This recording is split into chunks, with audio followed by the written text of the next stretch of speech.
Mivavaka fiamenana, mivavaka fiamenana. Fandarana arahanao eto amin'ny andramotra izao sy ankiradio. Isaky ny alatsinainy hatramin'ny zoma amin'ny 7 alina ora Europa. Mivavaka fiamenana iarahanao amin'ny mpanompon'Andriamanitra Radio Kolo Salama Mivady sy ny groupe izay maharesy andrenesanao toroteny sy fankahirezana. Mivavaka fiamenana, mivavaka fiamenana. Sambatra izay mbola mihaino ka miaro toro mandrakariva eo am-bavahady ary miandry eo am-polambaravarana. Ny alohan'ny fiamenana amin'ny alina no maso mba isainsainako ny teninao. Mivavaka fiamenana, mivavaka fiamenana.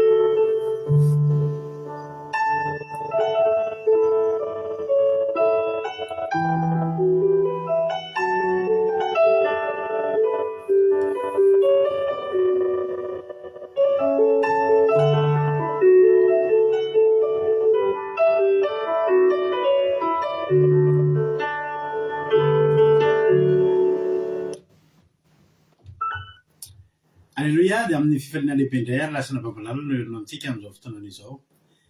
Falibe indray ny tenako mihaino aminao eto androany ary dia manonona ny fiadanan'ny tompo amintsika tsirairay avy isa-tokantrano isa-matan'olona izay tratrantso eto miaraka aminay. Misaotra anao miaraka aminay eto amin'ity androany ity mifidy miaraka aminay atao anatin'izao fandarantsika vavaka fiamenana izay ranao fandarana andamoka izao ny ankiradio ary mpikambana anatin'ny groupe izay maharesy ny fiadanan'ny tompony ho amintsika tsirairay avy dia matoky sy mino fa hifampahery aminao eto indray amin'ity androany ity.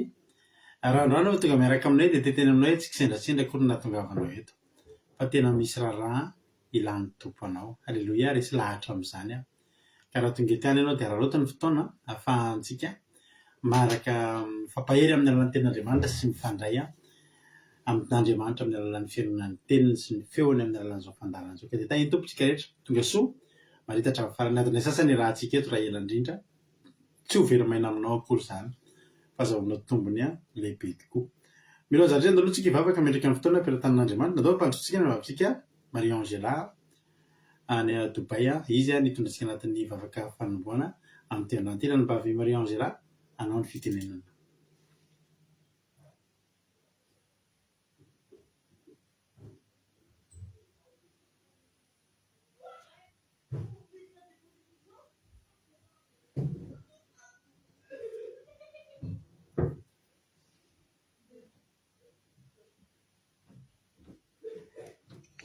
Mankasitraka pastera ny may fitenenana dia miarahaba nareny anakavokely ao tahiny Jesosy daholo antsika rehetra hiara hivavaka ary isika manomboka ny fotoana. Jehova ray masina any an-danitra rainay amin'ny anaran'i Jesosy zanakao. Tonga hita indray izay amin'izao fotoana izao Jesosy andeha hieno ny teninao andeha hieno ny hafatrao indray. Misaotra anao Andriamanitra ny tantana anay nandritran'izay tontolo andro ka hatramin'ny ora itenenanay izao. Misaotra anao ny aro, misaotra anao ny tantana, misaotra anao ny amin'ny fitsimbinanao anay tsirairay avy ary miarovanao anay tamin'ny fakampanasin'ny ny asan'ny maizina rehetra. Tsisy nakasika anay izany ny fahasoavanao. Ka ankehitriny Jesosy tonga eto izahay, vory eto izahay dia mangataka fiadiovana avy aminao. Mialohan'ny zavatra rehetra Jesosy dia adiovy izahay tsirairay avy.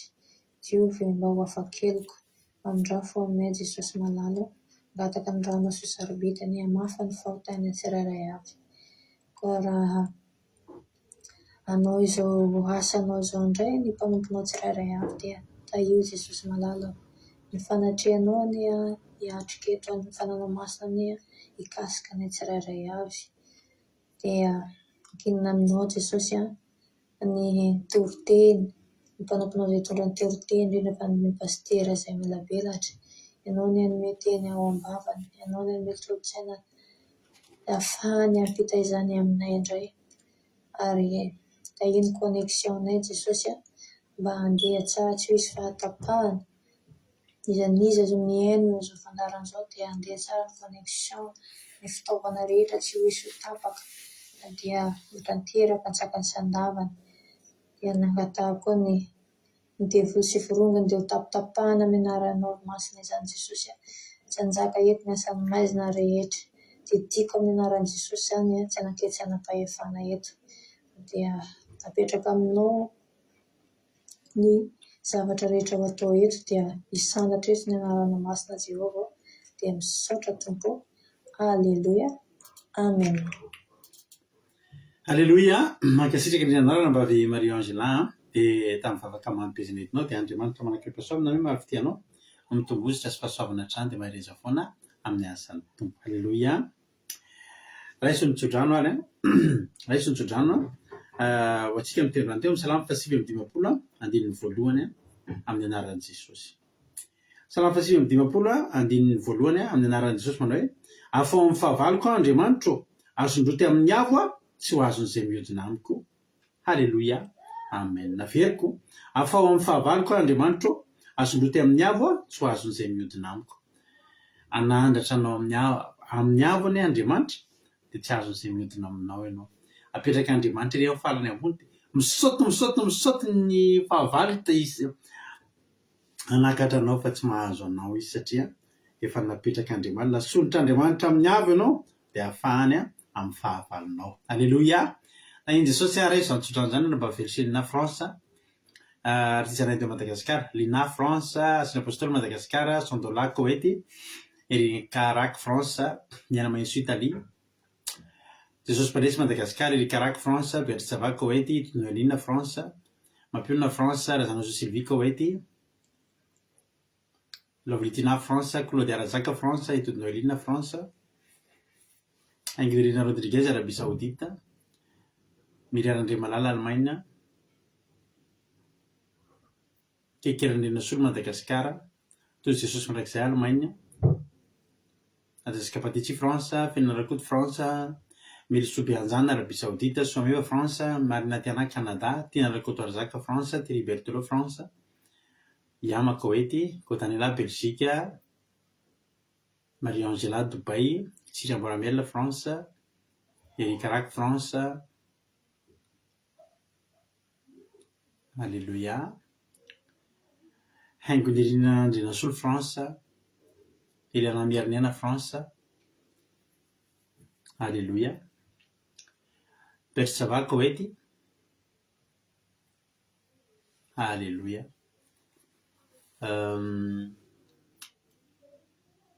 Kotanela Belgique Jesosy Manesy Madagascar. Alléluia.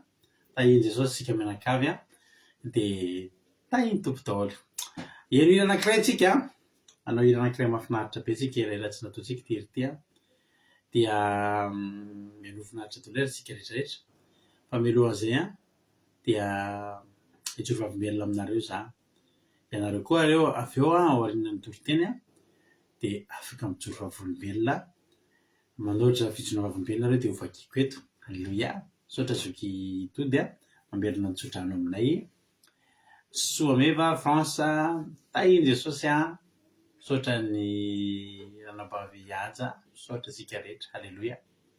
Tahiny tompona rehetrarehetra. Ny fijona vavim-belona dia anankiroa.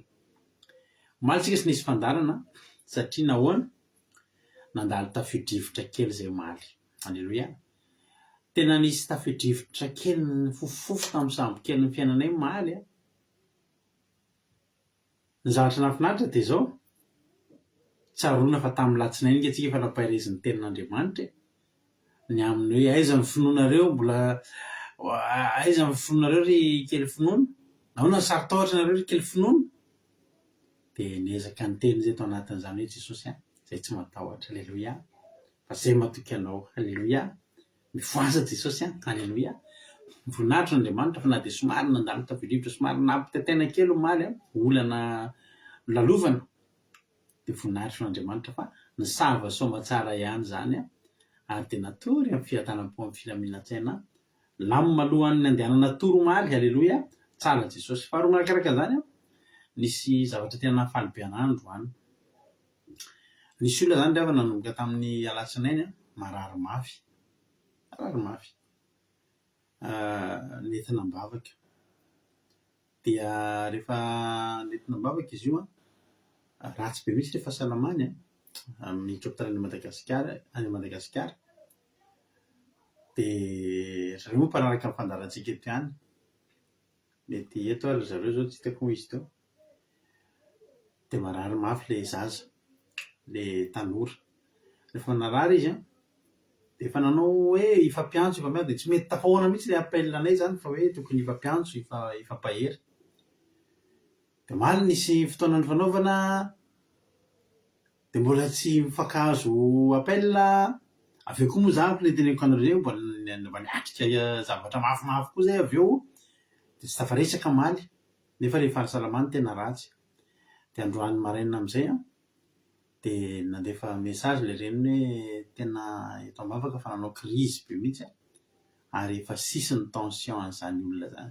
sisy aitsika tsara angamba zany tension zany hoe sisy ny tension an'le ranabavy le amany za amin'io any am-piasana de tsy afaka nifampiantso fa zao no teneniko andrareo hoe raha toandro tsy maintsy ataontsika zay fampetsoana nefa raha sanatria aza tsy tafavampiantso de matoki fa manova zavatra ny vavaka halleloia dia tamin'ny atoandro rehefa nodiny atoandro teritely moa ny fotoanako teritely ny fotoanako rehefa amin'ny atoandro fa iny fotoana telo de telo nanako iny tena nitalaoko teo anatrehan'Andriamanitra kosa ry havana malala tena nitalaoko teo anatrehan'Andriamanitra kosa hoe tompo malala jereo zay olona zay jereo satria tena marary mafy le olona de na de fotoana fohy aza ny nafahana ny vavaka fa tena nitalaoko teo atongotry ny tompo kosa tamin'ny atoandro hoe Jesosy malala tsisy zay tsy hainao atao halleloia voninahitra ry havana ho an'Andriamanitra teneniko anareo eto mihitsy hoe tamin'ny firy rasonge tena faly ry havana malala tena fifankasitrahana an'Andriamanitra androany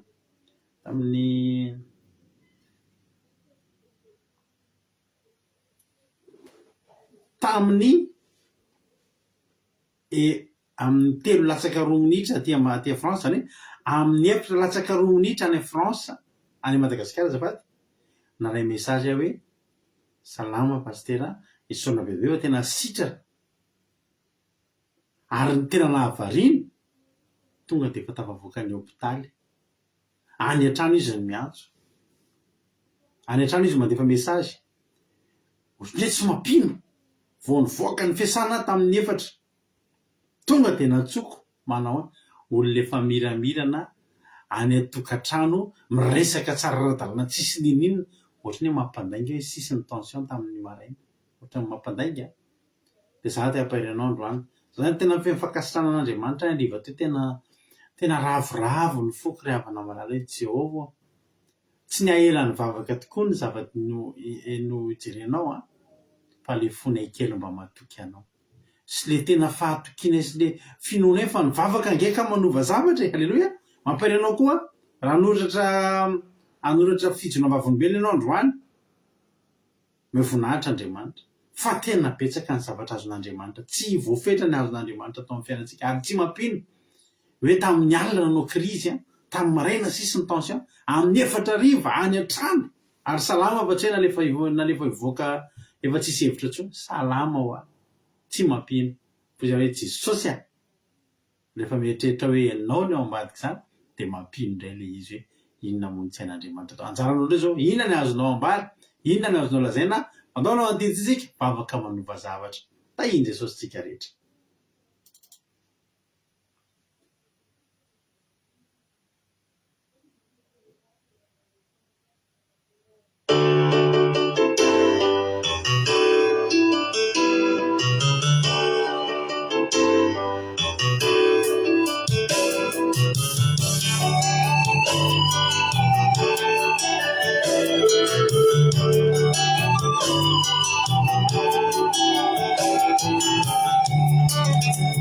Fianantsika eto an-tany dia feno ankiviana, mandalo misy elana ihany ka tsy azo itokiana. Olana mianjady kapoka sy rasy sendra fijaliana, fa olona sesirany ô marary mafy mitomany ô.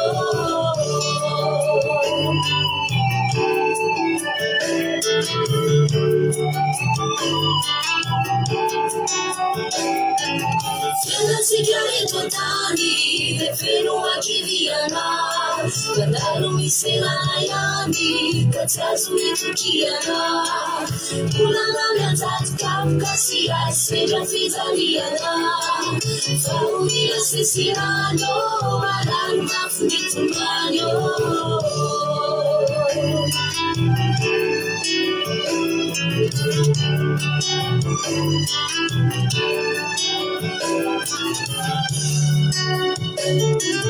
Misy zava-marory mitranga amin'ny fiainanao, manjakany asany devoly mamatotra ny tananao.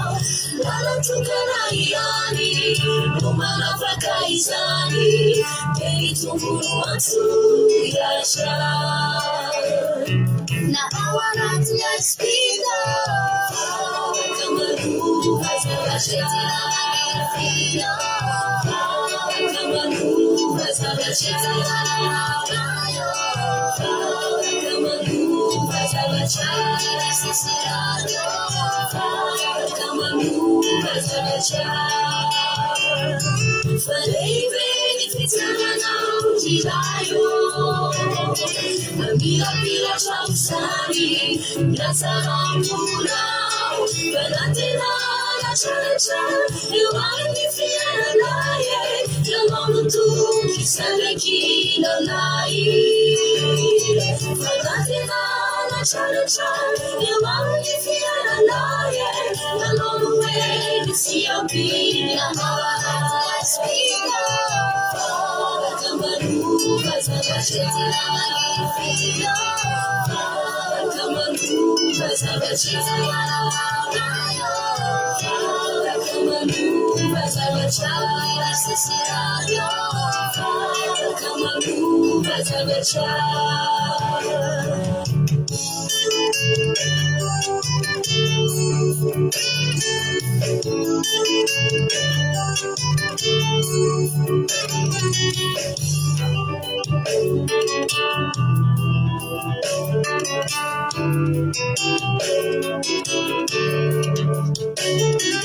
Misy zava-marory mitranga amin'ny fiainanao, manjakany asany devoly mamatotra ny tananao.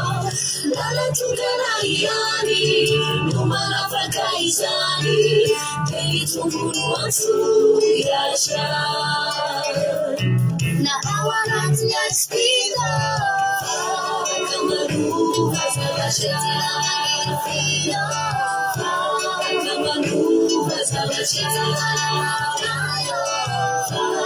ka manova zavatra sesirana, ka manova zavatra aspina, ka manova zavatra aspina,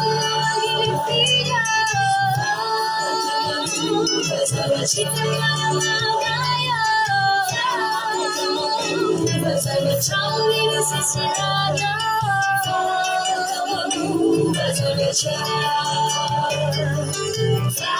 Ka manova zavatra, ka manova zavatra, ka manova zavatra, ka manova zavatra. Halleluja. Vavaka manova zavatra. Mivavaha raha sendra olana, mivavaha raha tojo aretina, fa manasitrana io. Halleluja.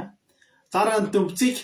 Hoy Sarlina hoe directeur andavy ianao Jesosy malala tamin'ny zavatra rehetra nataonao taminay mianakavy tamin'ny tontolo andro iny. Nomenao anay ny sakafo sahazanay tontolo andro ary narovanao tamin'ny ratsy rehetra izay ary mbola notantaninao ka tonga soa eto amin'izao vavaka-fiambena zao. Alleluia. Amen. Misaotra reny Charline. Hoy koa tany lahy hoe alleluia. Hoy zany nabavintsika koa tany lahy hoe alleluia. Ny tontolo andro nay menakavy dia isaorako ny tompo mbola nomeny hery sy tanjaka ary fahasalamana hatrany na dia somary reraka aza teo foana izy hiaro sy ny tantana ny menakavy dia isaorako azy mandrakariva dia voninahitra ho azy rery ihany. Alleluia. Amen. Oui, Thierry Berthelot, joyeux anniversaire, cher Finoun. Misaotra anareo koa tamin'ny filaritso tamin'ny anniversaire ny fonon'androany. Alleluia. Tena ianiky ny teny mamy sy ny filaritso izy ka dia misaotra anareo. Merci à tous pour vos souhaits à Finoun aujourd'hui. Que Dieu vous bénisse. Merci. Oui, mampionina hoe efa niteniko izy misaotra anareo tamin'ny souhait rehetrarehetra. Oui, rahalahy toto alleluia. Ny tontolo androko androany dia isaorako an' Jesosy fa nisy teniko filaritso tamin'olona zay omaly dia androany izy nahazo fahasoavana be tsy napozina dia direct Jesosy fa zay lazaintsika dia tanteraka tokoa. Tirainy Jesosy niaro sy namomeny sakafo zaza ao anay menakavy kely. Alleluia. Tsara ny tompo. Alleluia.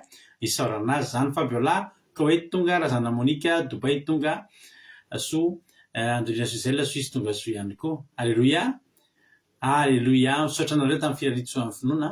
Oui, rana babety alleluia. Misaotra n'Andriamanitra nylamina tontolo andro ilay menakavy feno fiarovana nandray izy zaza ary nylamina zay natao rehetra. Alleluia. Amen. Alleluia. Yesu kadaka latsan'ny Madagasikara ho tonga soa ane izy. Mareo tansina Koety tonga soa. Alleluia. Finoana ilay nanoratra io finoana ilay nanoratra tamintsika fisaorana io andao vakiko ny soratra zay nisoratany finoana. Bonjour tout le monde, merci beaucoup pour vos souhaits d'anniversaire, ça me fait extrêmement plaisir. Je vous aime très fort, bisous. Ozy finoana ho atsika rehetrarehetra iny fankasitrahanatsika tamin'ny filaritso. Hoy Sokrozy minahy voninahitro n'Andriamanitra misaotra ny tompo Jesosy fa mbola velona omeny fofinaina fahavelomana sy hery avy aminy. Alleluia. Amen. Misaotra Suzelle na filaritso. Hoy raha nabavisika alina hoe alleluia. Misaotra n'Andriamanitra lehibe fa dia vita mialoha ny asa na dia tena tara be aza vao tonga tany am-piasana. Misaotra azy koa fanarovana izay tamin'ny loza sy ny rofo rehetra tiraina ny anarany masina. Voninahitra ho azy rery ihany. Amen. Alleluia. Hoy raha nabavisika Fabiola le rabany finoana izy misaotra anareo. Hoy raha nabavaingina Rodriguez alleluia. Tirainy Jesosy fa feno fahatsarany tontolo androko. Androany lamina tsara ny asa mandraraha rehetra. Nomeny hery, nomeny tanjaka ary fahasalamana ho azy rerenany ny voninahitra. Alleluia. Amen. Alleluia. Hoy marina tiana hoe isaoran'Andriamanitra ny amin'ny fitantanany, vita soamatsara ny zavatra rehetra nataoko dia tonga miaraka amin'ny tonga eto miaraka amin'ny vavaka. Manakataka vavaka amintsika azafady mba handeha ny internety amin'ny ordi mankasitraka Andriamanitra ny amaly fitehtsika rehetra. Alleluia. Mivavaka ao anao dia mirary soa anao. Alleluia. Andeha soamatsara ny connexion anao amin'ny ordinateur. Hoy raha navavimiran'Andriamanitra dia raha Jesosy fa nisy examen nataoko dia nangataka vavaka tao anaty sapato dia afaka soamatsara voninahitro n'Andriamanitra rery ihany. Sary 75/75 tsy nisy diso na ray ary. Alleluia. Dia misaotra betsaka an' Jesosy tsika. Alleluia. Félicitations. Tsara be kosa 75/75 tsy nisy diso. Alleluia. Tsara ny tompo. Mahafinaritra be zany ohatry ny azoazoko an-tsaina le examen. Alleluia. Ohatry ny azoazoko an-tsaina. Mahafinaritra be zany. Félicitations tonga avy amin'ny ambony indrindra. Alleluia. Hoy raha nabavy tiana rakotatra zaka misaotra Jehovandriamanitra. Misaotra ny Jehovandriamanitra ny tenako noho ny fahasoavana omeny lalandava omeny anay. Mbola salama tsara daholo. Ihany koa misaotra Jesosy malala koa ho an'Andriamanitra reny ny voninahitra mandrakizay. Amen. Alleluia. Hoy raha nabavy Fabiola hoe tiraina Jesosy.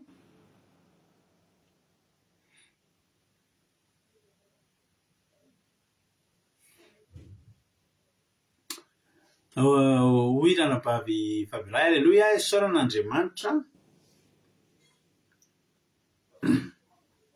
Isaorako Andriamanitra fanafinaritra be tontolo androko androany. Nomeny hery sy tanjaka fahasalamana, nomeny izay sahaza tsy nahare loza na vavaratsy tany amin'ny ankolana ho an'i Jesosy rery ny voninahitra. Alleluia. Amen.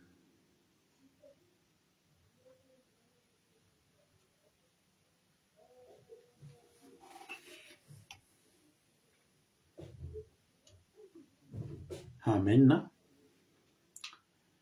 Sotra betsaka ny Ravavy Fabiola.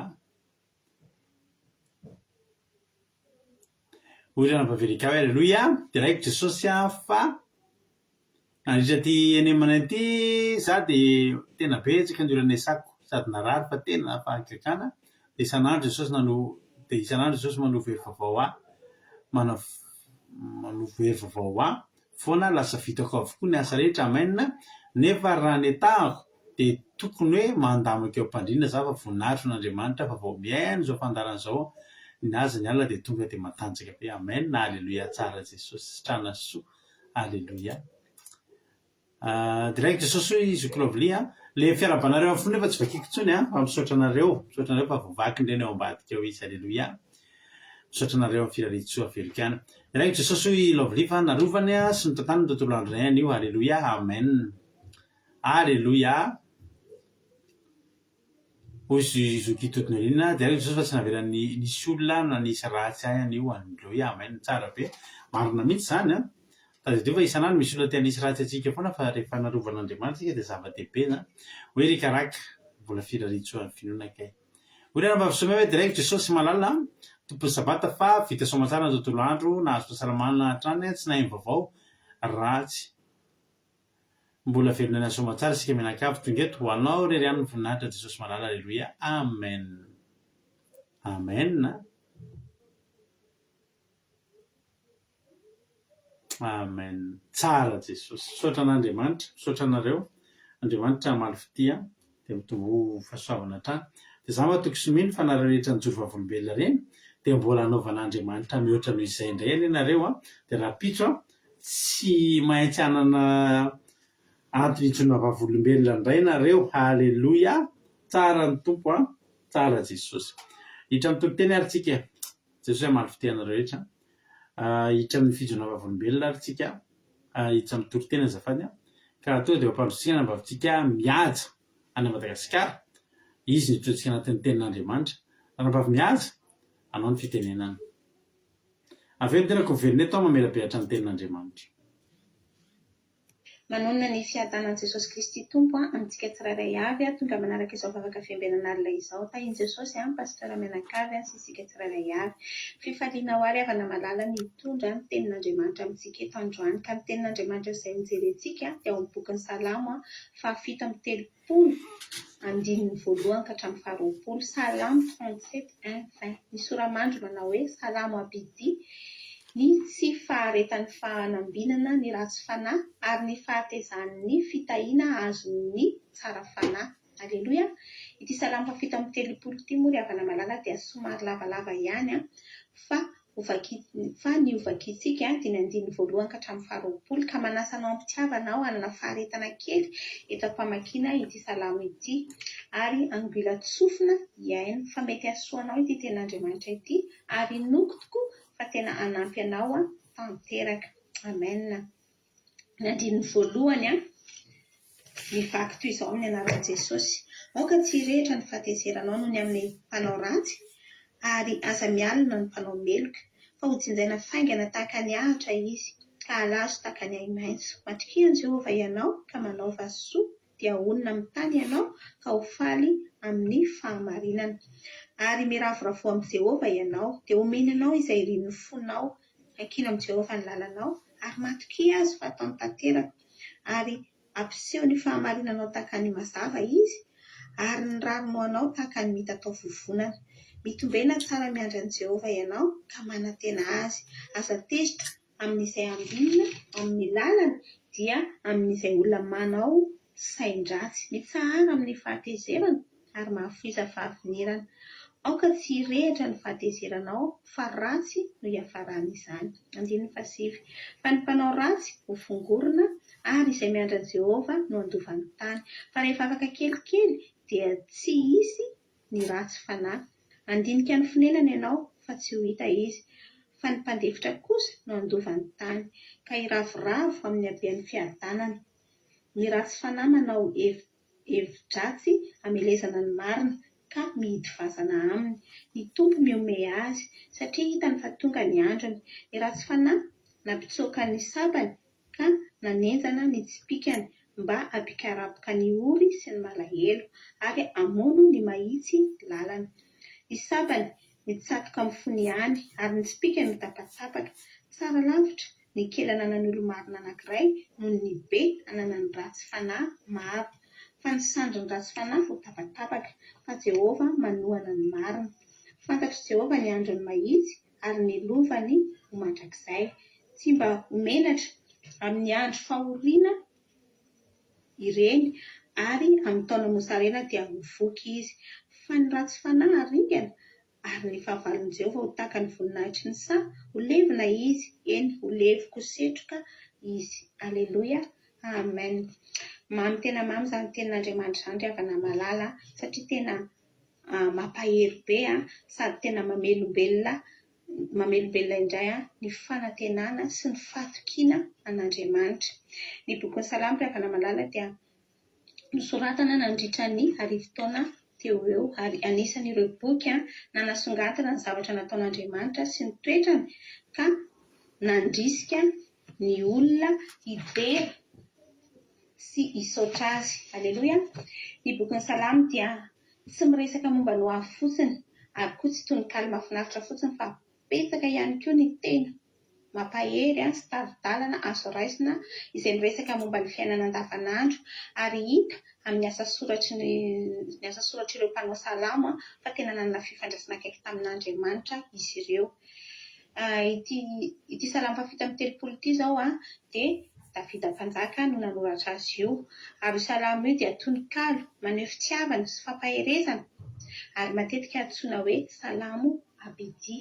Ny salamo abidi ravana malala dia hirana vavaka ao amin'ny Baiboly izay voalamy araka ny filaharan'ny abidi hebreo izay manambara fiderana sy fankasitrahana. Izany hoe raha fitinina dia fitaovana fampianarana sy fivavahana manasongadina ny fatokiana an'Andriamanitra sy ny tokony ho fiainan'ny mpino kristianina. Ny soramandry amin'ity salamo fafito amin'ny telopolo ity dia efa mampiseho zavatra anankiroa miavaka tsara, dia ny hoe tsy fitovian'ny zavatra mitranga eo amin'ny ratsy fanahy sy ny tsara fanahy. Milaza ny tenin'Andriamanitra eto ny amin'ny tsy faharetan'ny fanambinana ny ratsy fanahy sy ny fahatezan'ny fitahiana amin'ny tsara fanahy. Ka noho izany ravana malala manomboka izao aza ataonao mahagaga intsony ny fanambinana ny amin'ny ratsy fanahy fa ireny dia tsy maharitra mandrakizay. Olona manao ahoana moa izany no atao hoe ratsy fanahy? Andao ny jerentsika ravana malala ny amaritan'ny Baiboly ny atao hoe ratsy fanahy. Ny atao hoe ratsy fanahy dia ireo olona ny mandika ny fitsipik'Andriamanitra, ny didin'Andriamanitra, ny lalàn'Andriamanitra, dia ireo olona izay tsy matahotra an'Andriamanitra ary tena zatra manao ratsy, zatra manao fahotana lehibe. Izany hoe tsy fahalemena intsony izany ilay fahotana eto, na koa hoe tsy nahy ilay izy fa tena fikasana ratsy avy amin'ny fo izay mitondra azy ireo hankahalany mazava dia ny fahamarinana izany. Ny fo ratsy ravana malala no mahatonga ny olona tsy hiala amin'ny fomba ratsy sy ny fanao ratsy. Any izy ireny ka faly amin'ny fanaovana faharatsiana, faly amin'ny fanaovana fahotana ka mahatonga azy hifikitra sy hisafidy ny maizina. Tsy tia fahamarinana izy ireny ka manao fanahiniana, miny manota. Amin'ity salamo ity izany ny olona dia amporisihana hiandry an'Andriamanitra. Misy lohahevitra telo azo tsoahana eto amin'ity salamo fafito amin'ny telopolo ity, dia ny amin'ny faharetana sy ny fahatokisana an'Andriamanitra izay tokony hananana ary misy fampanantenana lehibe ihany koa izay miandry ny olona manao ny marina. Ao anatin'izany fiandrasana an'Andriamanitra izany, Andriamanitra dia mampianatra antsika foana aloha izy ankatoa ary mitaona antsika ihany koa izy ny tsy ho tezitra amin'ny mpanao ratsy satria misy fampanantenana ao ambadika izany. Eto ihany koa Andriamanitra dia manoro hevitra antsika ny mba tsy hialina na hitsiriritra ny fanambinana ny amin'ny ratsy fanahy.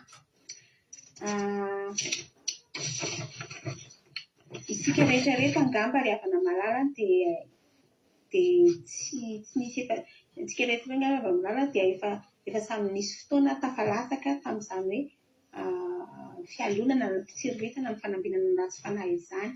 Eny fa na dia safa aza ao amin'ny Salamo 7:30 dia nilaza izany hoe fa izao dia saika nibolisatra ny tongotro, saika solafaka ny diako satria nialina ny preare aho raha nahita ny fiadanany ratsy fanahy. Fa izao ry havana malala miteny amintsika eto ny tenin'Andriamanitra androany. Aoka isika hiala amin'ny fialonana sy ny fitsiriritana ary tena hitsahatra amin'ny firehetana amin'ny fahatezerana. Ka afoy fahavinirana mba hahatonga antsika tsy hanao ratsy. Eto ihany koa nefa Andriamanitra dia mbola mitaona antsika ny hatoky azy ka hanao ny tsara hatrany. Amin'izao vanim-potoana iainantsika izao ry havana malala ny olona dia miaina ao anatin'ny faharatsiana ary tena efa ratsy izao fiainana izao. Efa tsy misafidy hanao ny tsara intsony ny olona amin'izao vanim-potoana iainantsika izao fa faly milomano ao anatin'ny fiainana feno faharatsiana. Mampianatra antsika ihany koa eto Andriamanitra ny ravoravoantsika aminy manoloana izany fanambinana ny ratsy fanahy izany. Manoro antsika ihany koa izy manoro antsika ihany koa nefa izy ny mba anakiana antsika ny lalantsika ao amin'Andriamanitra, ao aminy izany. Jehova mampianatra antsika ny angina eo anatrehany ka anapaharetana. Mety tsy ho mora izany fa ny tenin'Andriamanitra eto mitaona antsika amin'izany faharetana sy fiandrasana an'Andriamanitra izany fa misy valiny lehibe tokoa. Ny 9 ka hatramin'ny 12 Andriamanitra dia mampanantena fa afaka kelikely ny ratsy fanahy dia ho fongorina, tsy ho hita intsony. Jehova eto efa mahita sy mahafantatra ireo hevi-dratsy sy teti-dratsy ny ratsy fanahy izay entiny hamelezana ny marina. Ary efa hitan'i Jehova izany rehetra izany fa efa ho tonga ny androny. Ka Jehova mihitsy no anapatapaka ny sandry ny ratsy fanahy ary Jehova mihitsy no anohana ny marina satria efa nanome toky izy fa ny ratsy fanahy haringana. Ary nampanantena izy fa ny marina kosa dia azo ny lovany mandrakizay ka handovany tany. Io Andriamanitsika io ry havana malala dia Andriamanitra tia ny rariny sy ny hitsiny ary tena mpitsara marina izy io. Andriamanitra dia tena mampianatra antsika momba ny fiainana ary mamporisika antsika hiala amin'ny ratsy ka hanao ny marina. Ary mbola izy ihany koa ny mamporisika antsika hiantehatra tanteraka aminy mba ahatonga antsika hankalaza sy hanome voninahitra azy hidera sy hisaotra an'Andriamanitra amin'ny asa rehetra izay nataony teo amin'ny fiainantsika. Ka ny bokin'ny Salamo ity izany ry havana malala dia mampianatra antsika hampitombo ny fankasitrahantsika any Jehova Andriamanitsika io. Aleloia. Amen. Mino ry havana malala fa voarainao ny hafatra fohifohy kely nentina tao anatin'izany tenin'Andriamanitra izany dia mirafy soanao dia tahiny Jesosy. Aleloia. Amen. Aleloia. Mankasitraka indrindra nampavy mihaja tao anatin'izay toriteny maham-be izay nentinao izay. Aleloia. Andriamanitra manakaripa-soavina ny maro fitianao dia mitombo ositra no fahasoavana hatrany dia mahereza foana amin'ny asan'ny tompo. Aleloia. Ny tenin'Andriamanitra izay nentiny androany dia amin'ny Salamo 7:30 andiny voalohany ka hatramin'ny 20. Lavalava ihany tokoa ity salamo ity maromaro ny zavatra azo raisina atao anatin'izy ity. Ovakiko ny anaran'i Jesosy izy ireo dia avy eo iverenantsika izay point tena angalantsika fampiresana amin'ity androany ity. Dia Jesosy amaly fitianao raha vao mihaza dia mitombo ositra sy fahasoavana hatrany. Andiny voalohany ny soramandry dia izao: ny tsy faharetan'ny fahanambinana ny ratsy fanahy ary ny fahatezan'ny fitahiana azon'ny tsara fanahy. Na inona zany fanambinana fa nefa iny olona iny ratsy fanahy dia tsy maharitra akory zany. Mety mahita olona ianao manam-bola be na malaza be na be voninahitra be na ohatrany mandritra ny 5 taona dia avy eo vita. Kely zany 5 taona zany, kely zany 10 taona zany, kely zany 5 taona izany, fa nefa izy tena manana sy tena hitanao mihitsy hoe tena mirearea. Efa tantariko anareo foana hoe zany fantatra olona zay rehefa mba mandeha tamin'izany zay mbola tena le mandeha mbola mitsiritra eo ivelan'ny boîte de nuit fotsiny dia le tsy miditra raha tsy efa mitady araina ny andro.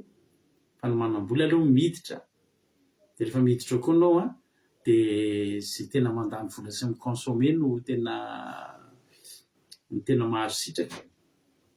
Misy olona zay tena ny tômôbilina zany toa dia hitanareo eo amin'io le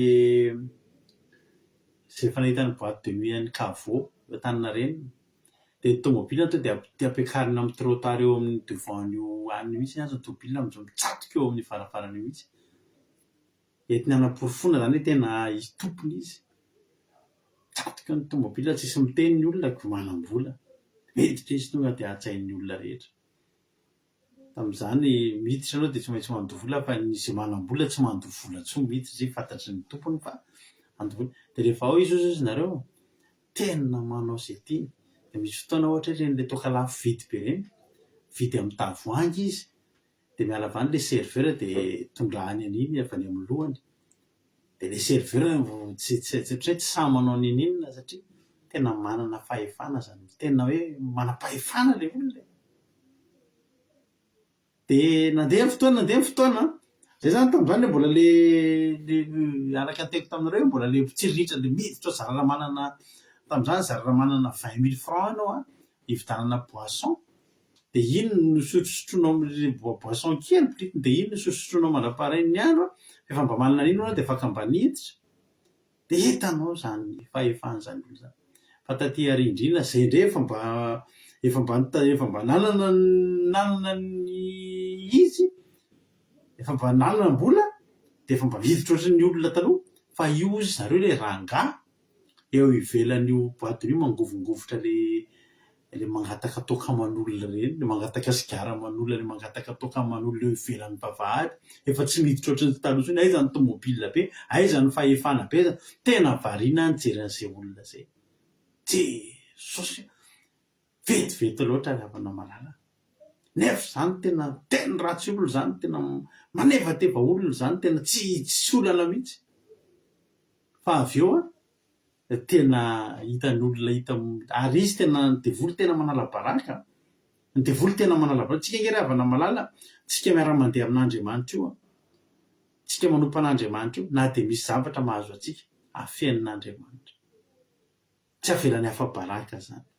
Fa ny devoly alainy baraka, modimeny izay ilainy aloha dia avy eo alainy baraka. Fa za zany tena matsapa mihitsy, tena matsapa. Fa tsy maharitra ry havana ny fanambinana ny ratsy fanahy. Fa mateza kosa nefa ny fitahiana mahazo ny tsara fanahy. Ndao evankitsika ilay ten'Andriamanitra dia hitrany famelabelana antsika amin'ny anaran'i Jesosy manao hoe andiny voalohany, aoka tsy rehatra ny fahatezeranao noho ny amin'ny mpanao ratsy, ary aza mialina amin'ny mpanao meloka ianao. Aza tezitra zany ianao raha mahita ny ratsy fanahy. Ianao mivavaka ohatran'ny tsy mbola hita ihany. Ianao io zao mivavaka mety tsy manam-bola mihitsy zao ianao io. Fa fa mahita olona ianao tsy mitsahatra maniratsina an'Andriamanitra sy mitendratsy an'Andriamanitra sy manao manivaiva ny finoana an'Andriamanitra fa to hitanao tena mety tsara mihitsy ny anazy. Asa malahelo amin'izany, asa tezitra amin'ireny raza mialina an'ireny. Ho ny ten'Andriamanitra dia ny farova hojinjaina faingana tahaka ny ahitra izy ka alazo tahaka ny ahy maitso. Fa ianao kosa, 7, matokia an' Jehova dia manaova soa, dia onona amin'ny tany ianao ka ho faly amin'ny fahamarinana. Manaova fotsiny ny soa, mitoiza manaova ny soa. Na dia misy mipropôzy anao ary hoe andao ary fa ary tonga dia mivola raisy fotsiny, andao ary fa ary tonga dia tena miraraka fotsiny ny fahasoavana. Matokia an' Jehova ianao, atao iandry an' Jehova fa misy ao, misy fanambina anao, misy fitahiana ao. Halleloia. Ary zany fitahiana sy fanambina zany maritra ary hoanina amin'ny fifaliana, hoanina amin'ny fiadanana. 4, ary miravoravoa amin'ny Jehova ianao dia menanao zay rinin'ny fonao. Zany hoe zao zany, ninona midona, ninona mitranga. Miravoravoa amin'ny Jehova ianao, tena miravoravoa amin'ny Jehova ianao. Aza mieritreritra ianao hoe ry anona nanana zao, inona mba hananako? Manana ny Jehova ianao, miravoravoa amin'ny Jehova amin'ny andro ianao rehetra, amin'ny androm-piainanao rehetra, dia omena anao zay rinin'ny fonao. Halleloia. Ankiana amin'ny Jehova ny lalanao ary matokia azy fa ataony tanteraka. Halleloia. Zany hoe zay rehetra ataonao dia ankianao amin'ny Jehova. Lalanao rehetra ankianao amin'ny Jehova. Mety mandeha rery ianao, mety mandeha lala mangina ianao, mety mandeha lalana kisilasina ianao, fa zao petrao aminy, ankino aminy. Halleloia. 20 ary ampiseho ny fahamarinana tahaka mazava izy ary ny ranony ho anao tahaka ny mitatao vovonana. Tsika hoa dia ohatran'ireny le hitanareo hoe misy fampisehoana anaty salina, dia maizina mihitsy anatin'le salina dia le artista rery misy jiro manaraka azy amin'izay alehany. Anaty maizina zany ry ambony estrady ry ambony saine ry izy dia misy an'le jiro iny manaraka azy amin'izay alehany, dia hita foana izy fa ny olona anaty maizana. Halleloia. Tsara fantatrao fa ohatra n'inona ny voninahitr'Andriamanitra sehony aminao, ohatra n'inona ny fanarahan'Andriamanitra ny masonao, ohatra n'inona ny fitondran'Andriamanitra asy ianao. Halleloia. Asehony aminao ny voninahitra, ataony tahaka ny mitatao vovonana. Ary zao ianao mangingina mody kalikalo minge ianao inge hitan'ny olona, hitan'izao tontolo zao hoe hitan'ny fanaratsy eny amin'ny rivotra eny, fa misy Jehova Andriamanitra miara-mandeha aminao. Zao fotsiny 7, miatombena tsara, miandry an'i Jehova ianao ka manantena azy, aza tezitra amin'ny ambininy, aza tezitra amin'izay ambinina amin'ny lalana dia amin'izay olona manao ratsy. Le olona ambinina amin'ny lalana amin'io le olona manao ratsy. Tsika ravana tsy mba taitra amin'ireny olona manao ratsy dia mety be reny ny ataony. Tsika ohatra mbola tsy mety miaro torety foana, aiza ihany ny atsika. Tenin'Andriamanitra tena manome toky atsika, miatombena tsara. Miatombena tsara zany tena vonona iandry. Ny olona tsy mitombona tsara le tanao tsy matombona, mijery ny hafa rito lasa ihany ny hafa, aona ihany aty ary hijanona sa andeha, aona ihany hoe ry anona lasa. Mitombona zany tena miomana mihitsy ianao hoe za iandry eto. Halleloia. Izy mivonona hiteny hoe za iandry eto aho. Halleloia. Halleloia. Amosa 5.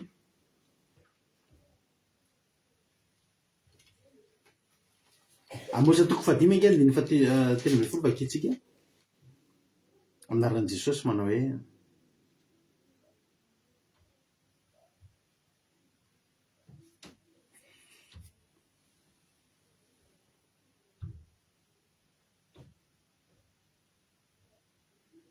Halleluia.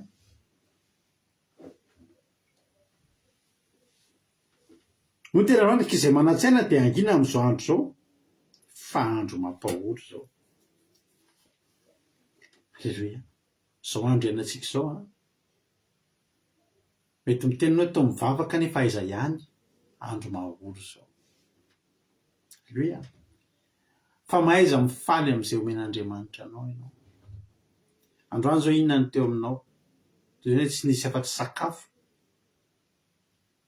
misaoran'Andriamanitra ianao nomenanao tamin'ny fifaliana sy tamin'ny tsodrano sy tamin'ny fahasoavana ingereny mbola tsy misy ninona mitranga tamin'ny fiainanao androany. Inona moa le fantariko telo hoe iza no tonga zareo teny hoe iza ireo izy ny vonona mainona zany hoe miantombena tsara zany nge raha natao dia mivonona fotsiny iandry mbola tsy tonga ao vonona fotsiny iandry. Alleloia, amenna. Vonona fotsiny ny tsotro zao fantatro fa tsy maintsy ho avy.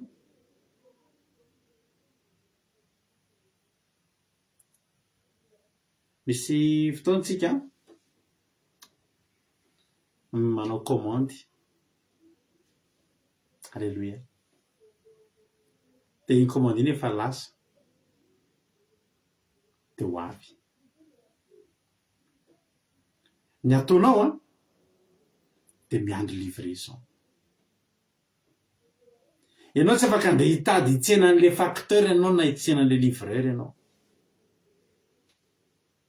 Hoe andeha hotsenainao ohatra zany hoe aiza ny dépôt andeha ohatrany ianao mipetraka any Analakely dia ny livreur miala any Ankatso dia hotsenainao eny Atsiadana le livreur. Fa ina ny ataonao? Miandry ianao. Raha ohatra ianao andeha hitsenan'ny livreur na hitsenan'ny facteur dia hifandiso. Be dia be olona mifandiso tsy mandry fa ny olona mitombona tsara. Halleloia, miandry an'i Jehova dia manana tena azy dia andray. Mainona dia andray.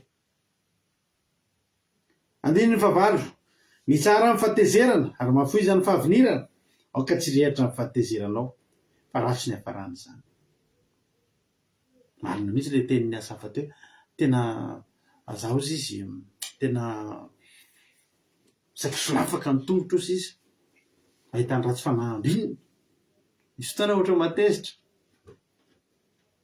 sady mireharery zareo zay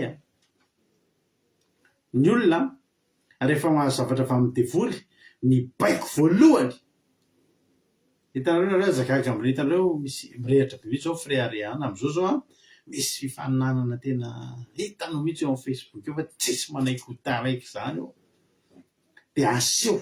Misy olona nge mavita mampiseho ny lela volany mihitsy eo amin'ny Facebook eo. Misy olona nge tena eny fa na dia hatranona mpanompon'Andriamanitra dia latsaka amin'ity fandrika ity mirehare dia apotra daholo izay rehetra. Zao rehefa no malala tsika mila miavaka. Hitanareo ny devoly rehefa manome dia tsy maintsy mifanaraka amin'izay mitoetra ny devoly rehetra rehetra mirehare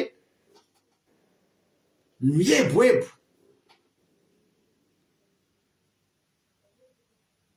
Miaraka amin'iny zavatra tsika tsy tokony hifangaro amin'izany. Alleloia, tsika manana toetra an'Andriamanitra.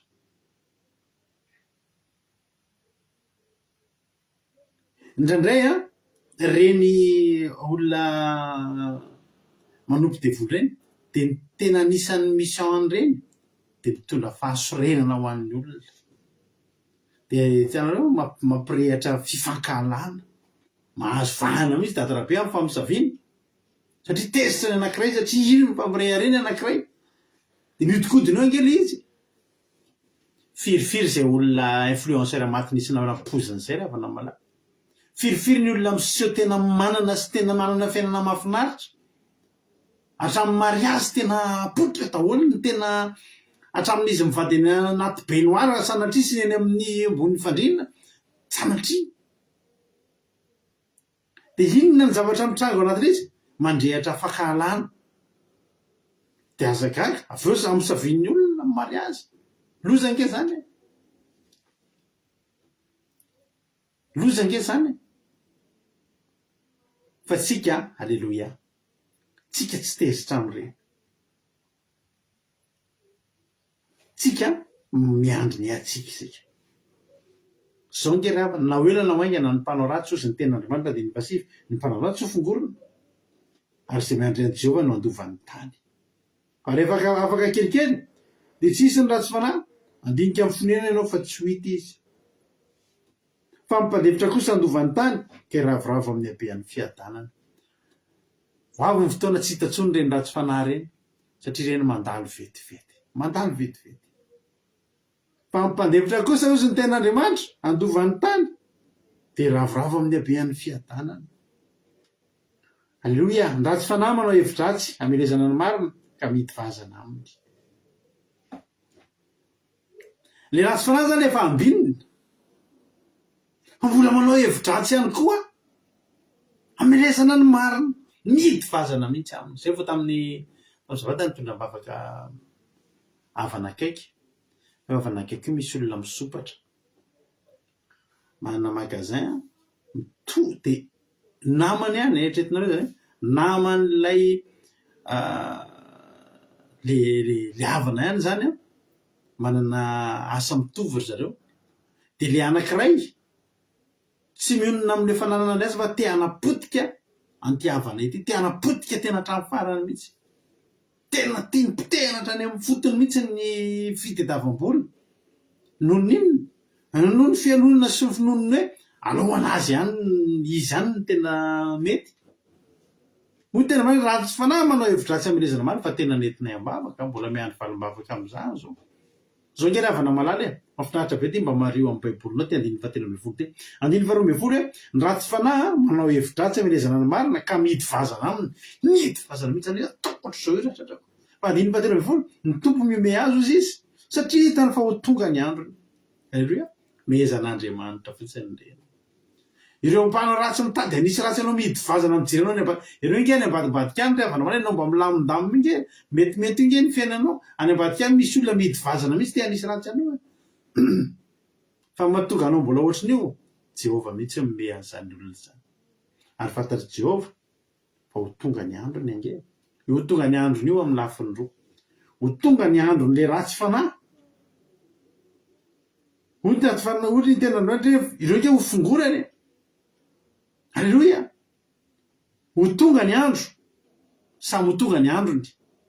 Ny andratsy fanahy ho fongorana, fa ny anao kosa ny manao marina ho tonga koa ny andronao.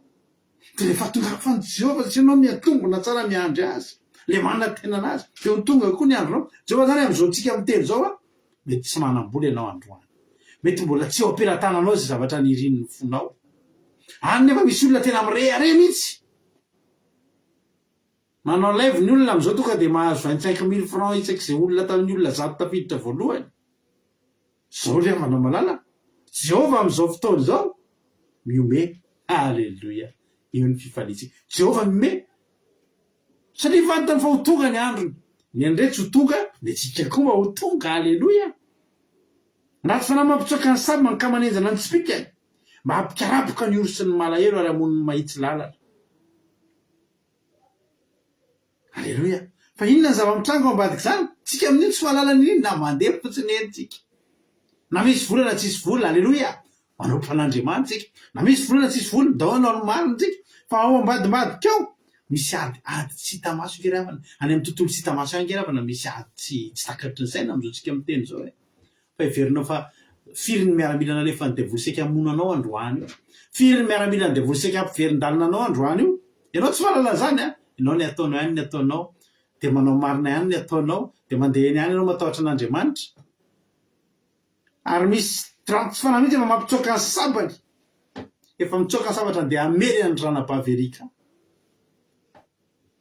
Fa ahoana izy ny 2:12? Ny sabany hitsadoka amin'ny fony ihany, ary ny tsipika no tapatapaka. Izy ihany no voatsadoky ny sabatra nasoriny. Alleluia. 2:12 tsara lavitra ny kiranana ny olona marina ray noho ny be ananany ratsy fanahy maro. Hitanao io anananao io. Nanana sakafo hariva ianao androany. Ny apisy mbola tsy fantatrao. Tsara lavitra kely ananantsika io ry havana manana. Tsara lavitra kely ananantsika io. Noho ny be ananany ratsy fanahy maro. Alleluia. Mahasambatra atsika io. Io ny ananantsika. Mahasambatra atsika kely ananantsika io. Alleluia. Fa Jehova mameno an'izany. Alleluia. Hoy tena hoe fa sandry ny ratsy fanahy ho tapatapaka fa Jehova manohana ny marina. Manohana anao anie Jehova. Manao fa ny marina. Fa raha Jehova manohana anao zany tsy azo atao ninnininy ianao. Tsy azo atao ninnininy ianao. Alleluia. Andininy fa 12 ty tena insisteko kely mihitsy ty teny ty. Fantatry Jehova ny andro ny marina ary ny lovany ho mandrakizay. Alleluia. Ianao ingeravana tsy mampatahotra an'Andriamanitra mahita an'io toejava misy amin'ny fiainanao io. Tsara fantatrao zany. Tsy mampatahotra an' Jehova io. Alleluia.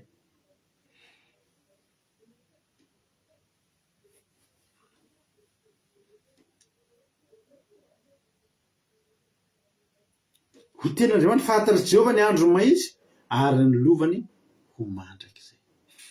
Tsy mampatahotra hoa io vao mijery an'io toejava misy amin'ny fiainanao io Jehova dia zao ny teneniny. Ianao zao mety hoe ahoana ihany ty. Fa Jehova mahita toy Jehova hoe tsisy atahorana io. Fantatry ny efarahana io. Halleluia. Fantatry ny efarahana io. Fantatry ny lova efa nomaniko an'io. Fa zany rehefa miresaka amin'io izy Jehova dia ny mandrakizay ihany. Jehova rehefa miresaka amin'ny mpanao ratsy faingana foana. Hojinjaina faingana. Manakaiky ny androny. Voisany androny. Halleluia. Fa Jehova vao mijery anao dia zao foana ny teny mivezivezy ao mandrakizay. Mandrakizay. Lovany ho mandrakizay. Zay tahinao Jehova vao tamandrakizay. Ny maniko azy, ny nampanantenako azy dia fiainana mandrakizay. Tsisy dikany zany 12 taona manan-kareny zany dia tsisy dikany intsony. Tsika zany eo ilay mateza roritina be. Alleluia. Milaminy foana. Fa ny antsika dia zao ny lovantsika ho mandrakizay. Tsy mba homena hatramin'ny andro fahoriany reny. Ary amin'ny taona mosarena dia ho voky izy. Alleluia. Misy ohatr'izany ve raha avako malala? Misy ohatr'izany ve raha avana malala? Fa amin'ny fotoana inona ny tena ilantsika an'izany hoe Andriamanitra? Amin'ny fotoana milamina ve? Rehefa amin'ny fotoana milamina na misy Andriamanitra aloha na tsy misy Andriamanitra milamina foana. Fa ny tena ilantsika an'Andriamanitra dia amin'ny andro fahoriana. Eo miavaka. Alleluia. Eo angeny miavaka e. Ny lovan'ny marina sy ny tsy marina. Eo angeny miavaka ny lovan'ny marina sy ny mpanao ratsy. Satria zao amin'ny andro fahoriana dia homenatra daholo ny olona. Fa ny tsy menatra dia ny marina. Ary amin'ny taona mosarena nona daholo ny olona. Fa ny amin'ny tsy nona amin'io fa voky dia ny manao marina. Alleluia. Zany tsy mampatezitra, tsy mampatahotra atsika, tsy mampakivy atsika raha mahita ny ratsy fanaham-bindika zao mbola samy milamy mety ihany. Aloha tonga eo ny krizy. Aloha tonga eo ny krizy tadidinareo ny samby Titanika. Samby Titanika iny zany tamin'ny voyage voalohan'ny Titanika iny niakatra tao daholo ny milliardaire rehetra. Niakatra tao daholo ny milliardaire rehetra. Fa rehefa tena tokoa ny tokoa, betsaka tamin'ireo milliardaire nanome vola be ny équipage-ny samby mba hahavoty izay. Hozy ny olona tsisy ilana ilay vola intsony nge aty. Atao inona ary vola? Inona ny lana vola ary any ampovoan'ny ranomasina be? Atao inona ary vola? Inona no vidinao amin'ny vola raha manam-bola be any ampovoan'ny ranomasina? Fa eo amin'izay ny ahitana Jehova ny ilaina eo. Alleluia. Amin'ny taona mosarena hozy izy. Dia ho voky izy. Niavaka angeravana zany Elia zany. Niavaka ho azy zany Elia zany. Hozy ny ten'Andriamanitra hoe Elia dia tsy mba nandalo an'izany anohanana izany. Ao naninona Elia? Elia nanateran'ny goika iny dia izy. Nateran'ny goika hena. Dia nisotro rano. Milamina tsara amin'ny fiainany. Anontaniana Elia raha nahafantatra izany ahoana ny mosary? Sinona izany hozy izy Elia. Firana angaha zany. Alleluia.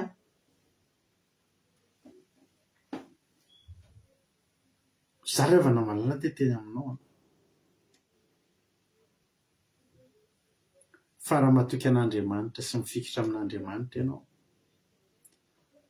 dia tsy mba homenatra ianao. Ny andro fahoriana tsy maintsy ho avy. Fa ny toky homenanao androany amin'ny tenin'Andriamanitra, ianao tsy homenatra. Halleloia. Ny lovanao angefa mifaritan'Andriamanitra ho mandrakizay. Zany ny lova zany tsy mbola hohaninao androany zany. Fa zany lova zany fantatro fotsiny fa misy ao. Amen. Zay nanaovana azy hoe lova fa tsy harena. Ny harena hohanina zao. Zany no mampireharehan'ireo mpanao ratsy ireo. Zany no mampireharehan'ireo ratsy fanahy ireo am'izao. Ananany ny harena, ananany voninahitra. Ny antsika lova. Ny lova zany efa ao. Zao izy mbola milamindamina ohatra miana miaraka amin'ny olona eo. Fa io lova inge vahana am'izay amin'ny fotoana mosarena ny olona. Ianao efa lova mivahana. Jaravana malala. 120 fa ny ratsy fanahy ringana ary ny fahavalon'i Jehova ho tahaka ny voninahitry ny sy. Ho levona izy, ho levoko setroka. Halleloia.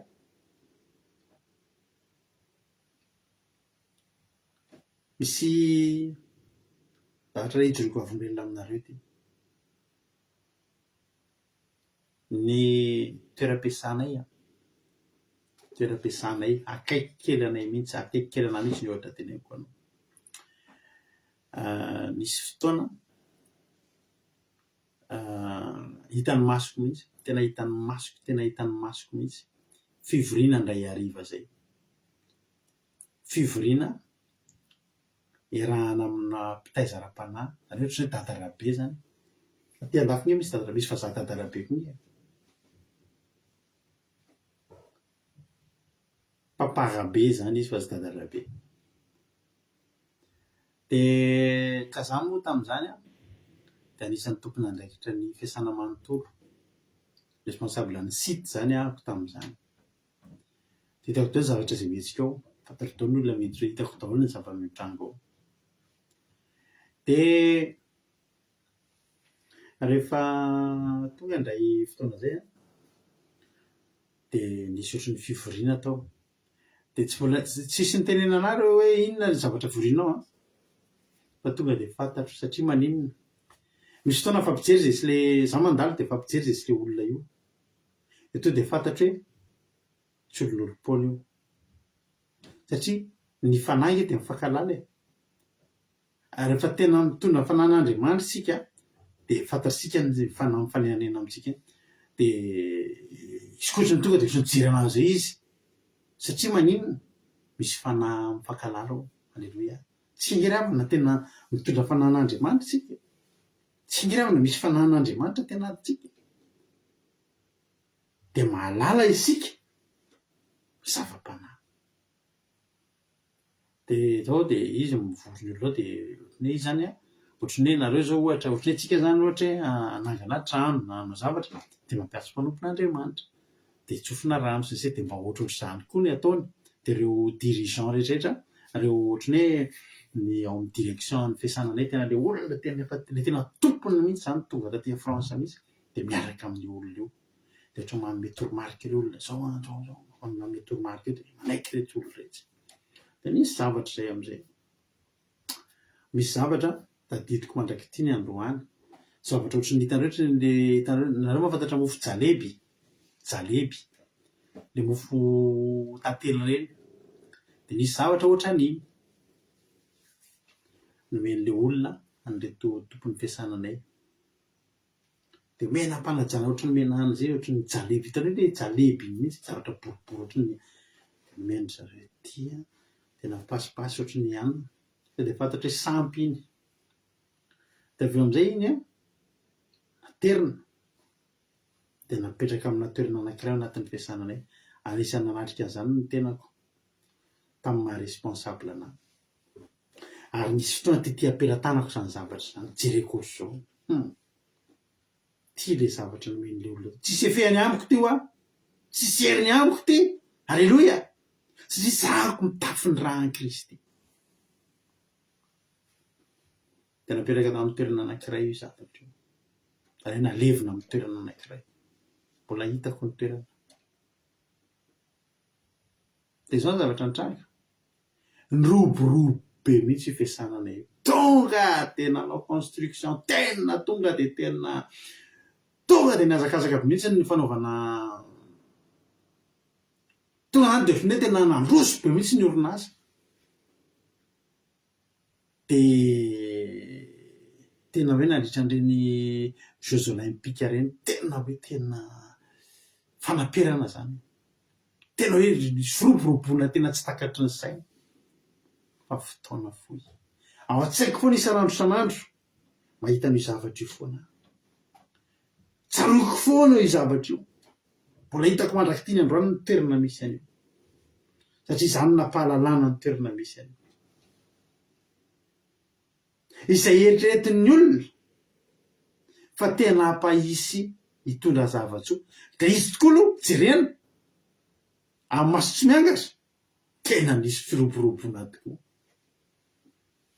Fa teteny aminao ary havana malala. Mampalahelo fa fotoana fohy. Fotoana fohy. Fotoana fohy. Fotoana fohy kely taorianan'izany. Tena idirana fa tsy antoka ray lavaka tsy nisy ohatr'izany ny orinasa isako. Ary tsy maintsy voaterina amidy n'ilay tompony. Ary tena varobobe. Tena mandalo fotoan-tsarotra. Tena mandalo fotoan-tsarotra izany orinasa izany amin'izao fotoana izao. Ny olona tsy misy mahalala. Ny olona tsy misy mahafantatra. Fotony tsy mahay mitantana ny olona. Tsy mahay mitantana ny mpitantana teo aloha. Tsy ariavana malala. Za malala. Fa ny tenin'Andriamanitra dia miteny manao hoe vetivety foana ihany. Vetivety ihany. Ny ratsy fanahy. Ny vokatry ny ratsy dia vetivety foana ihany. Mandalo sy miserana. Dia fahampitehana ny ao ambadika. Faharavana ny ao ambadika. Fahampitehana sy faharavana. Fitaka vehivavana ny devony. Ohatrany ny mody meny kely ianao dia ohatrany tena oay. Ohatrany hoe tena miroborobo. Fa za mahafantatra. Ary efa ela no nijereko an'izay. Hoy izay jereko hatramin'ny farany ny vokatry ity zavatra ity. Dia ampitahiko amin'ny vokatry ny Baiboly tenin'Andriamanitra sy ny fivavahana izay iainana isan'andro isan'andro. Fahitany masoko izany. Resaka ny olona amin'izao fotoana izao fiasanana hoe ao anary ity ohatr'izao za fantatro ny antony. Fa tsy mbola misy zavatra mifanohitra amin'ny an'Andriamanitra izany. Ka maharitra ray amanao. Amin'izao fotoana izao ohatrany tsy mampino ny zava-nisy tao amin'ny fiasananay taloha. Ny fiasananay intelo isan-taona manao fety be tsy misy ohatr'izany ny mpiasa. Anaovana fety be mpiasa.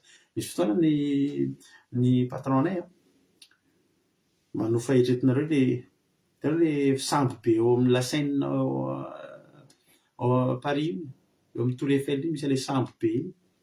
Hofain'ny orinasanay to dia mpiasa rehetrarehetra ao aminay no mitaingina an'iny ray alina tontolo anaovana fety. Anaovana fety ao dia matory ao dia misakafo ao. Dia toana daholo ny dépense-ny olona rehetra. Mpiasa manjatonjato dia angalana chambre. Etoana ny transport na havaiza na havaiza. Fetiny ray andro sy ny ray alina. Tsy haiko efa firy ohatr'inona ny lany amin'izany. Intelo isan-taona manao an'izany. Fa amin'izao politika amin'ny fisisiana tsy misy ohatr'izany. Politika amin'ny fisisiana tsy maniry loza. Fa tena mety hareva voarasy momba izany orinasanay izany mihitsy ny ao aoriana kely. Hoy izany hoe Jesosy mba te resaka amin'ireto olona reto aho hoe reto satria mantsy izy io dia nividiana misy olona vaovao avy any Dubai. Mpanan-karemby any Dubai nividy ny orinasanay. Fa ahoana moa ny fomba hitenenako azy? Za manana hevitra. Ampiroborobo ny orinasa io. Tsy resaka comptabilité zany, tsy resaka gestion zany, tsy resaka zavatra ninina zany. Fa resaka sampy.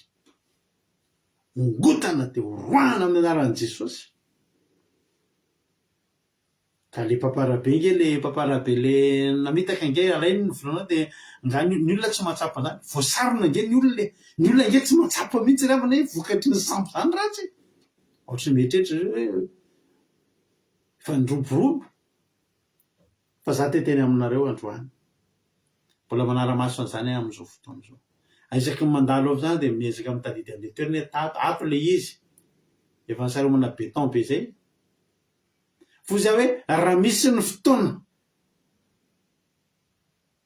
ka mba zany isan'ny anontaniany ny tompony ty orinasy ty inona tsy mampandeha ty inona ny hevitra dia zavatra raha hitsotra ihany ny fantatro ndao hoe sorona le zavatra ao dia milamina do anatina an'Andriamanitra dia miroborobo raha mahafantatra miliardera nareo ndao vidina ny orinasanay dia mioka anareo ny vahaolana miroborobo to dia miroborobo io esoritsika amin'ny anaran'i Jesosy le zavatra ao dia tsofina rano mba mpanompon'Andriamanitra nay ny tsodrano ao dia miresaka mandrakizay amin'izay tsika miresaka tombom-barotra amin'izay tsika miresaka fahasoavana sy fitahina amin'izay tsika ny anaranao Jesosy zany ny fiainantsika zany ka ianao androany raha tonga eto dia teteny aminao manao hoe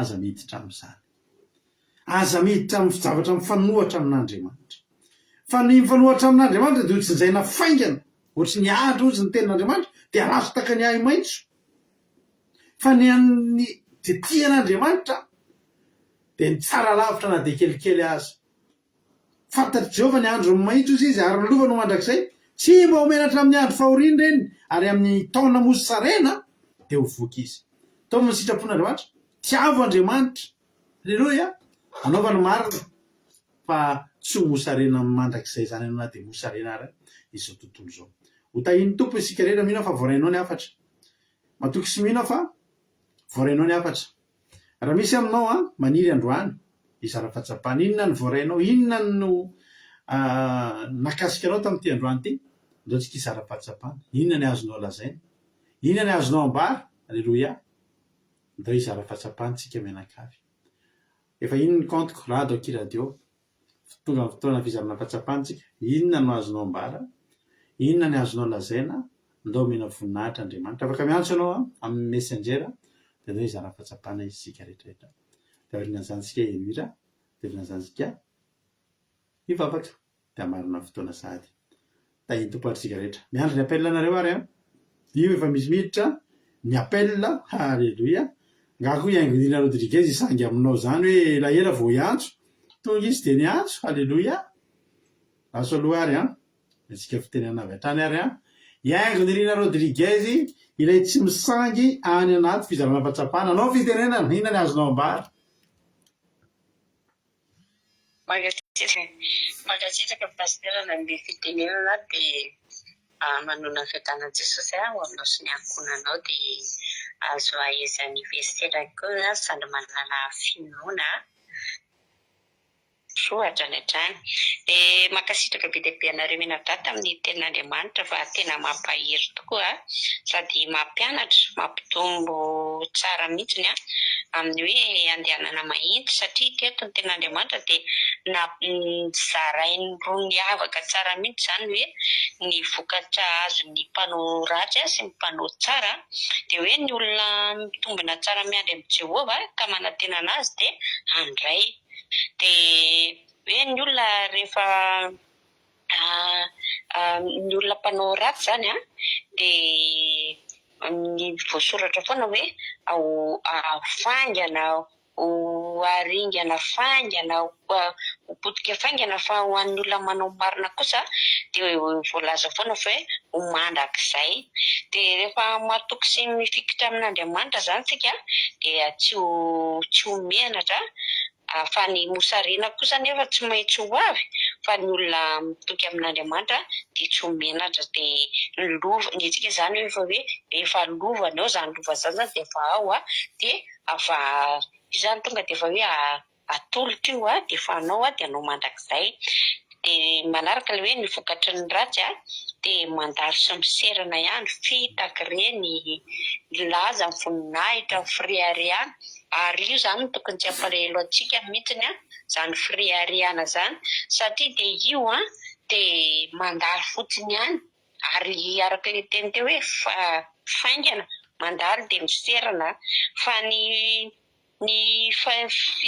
fiandrasana ny Jehovah fahatokinina azy fanaovana sitrapony dia tena hoe mandrakizay dia faran'le hoe tsy misy zavatra hoe ninona zany zavatra mifanohitra amin'ny sitrapon'Andriamanitra dia tsisy ahatra zany fa hojinjana faingana araka ny tenin'Andriamanitra fa ny tian'Andriamanitra kosa no aharitra mandrakizay dia mila zany tsika tena tian'Andriamanitra miandry azy na misy na tsisy na inona zany dia hoe tokony mitombina tsara tsika miandry an'i Jehovah dia zay tena nakasika be na pastera dia mankasitraka indrindra tahiny Jesosy amen. Aleloia, mankasitraka ny nanao nampavianginareo Rodriguez anatin'izay fizarana fahatsapana mamy be zay. Andriamanitra manankiray mpahasoavana ane amaly fitianao mitombozitra sy fahasoavana hatrany dia mahereza foana amin'ny asan'ny tompo. Aleloia. Ndrisika piditra olona hafa manaraka indray ary izara fahatsapana manaraka. Aleloia. Raha ohatra ary efa voninao indray ny ranam-pavitsika Marina Tiana dia andao mihetsika azy fitenenana. Inona ny azonao ambarina, inona ny azonao lazaina anao ny fitenenana. Mankasitraka pastera raha ny fitenenana dia ny zavatra tena nakasika an'androany hoe anoany mety misy olona ratsy fanahy any ambadimbadika any zany efa mikendry antsika ary tena hoe manao rehetrarehetra mihitsy izy any ambadika any fa i Jehovah efa miaro antsika ity dia itsika mety tsy mahatsapa zany hoe ao misy ady be ao dia mety hitantsika ilay ady fa isika ohatran'ny milamina fotsiny dia ohatrany hoe ao anaty fahasamana foana zany tsika na eo ary ny ratsy fanahy. Dia faharoa namarika anahy koa ilay famaritana nataony Zokiaja teo hoe Zokiaja teo hoe ny atao hoe olona ratsy fanahy dia ny olona mandika ny didin'Andriamanitra rehetrarehetra ny fony ratsy no mahatonga ny olona tia manao ratsy dia mbola manohy manao ratsy foana izy tsy tia fahamarinana izy anika manota dia ohatrany tena